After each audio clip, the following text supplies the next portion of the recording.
Hello, this is my final video where I'm just going to give you some tips and techniques for finishing off your block and getting a really good result. There's lots of instruction videos on the education website for the museum with stitching for applique and embroidery and so on, so I won't really get into that here. I'm just going to share with you a few little tricks of the trade. This is the block that I've finished and it's ready to sew onto. You saw me begin this in the previous video, and I've drawn a line around a 25 centimetre square to help me place my fabric pieces and to be mindful of the finished design. And I've tacked all the layers together. Now, I did this on my sewing machine, but you could just as easily do it by hand, of course, or you could even hold the layers together with safety pins, but it's a little trickier to work around them.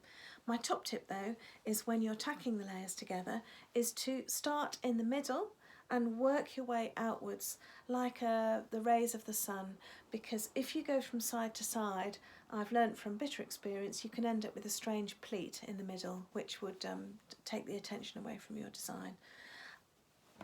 Here's the tree shape that I'm going to sew on.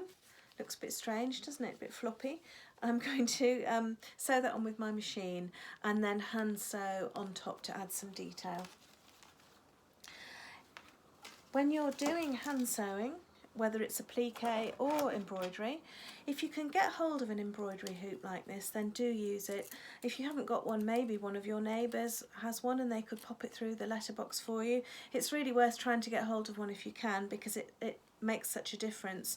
This is the way to use it correctly. You put the small hoop underneath and the larger one on top, like that. Pull it taut, tighten it up with your fingers, pull it taut, and then use a screwdriver, I've got one here that came with my machine, to tighten it up so that it's absolutely drum tight, and that really helps you get a very professional result, even if you're using quite big and loose stitching. You do need to take the hoop off when you've finished your sewing for the day.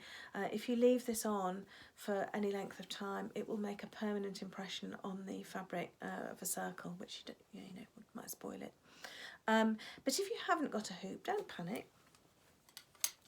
All you need to do is make sure that whatever goes into your fabric sandwich is really firm, the firmest fabric you can get hold of, and maybe put in a little bit of extra tacking.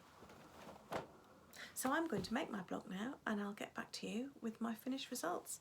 See you soon.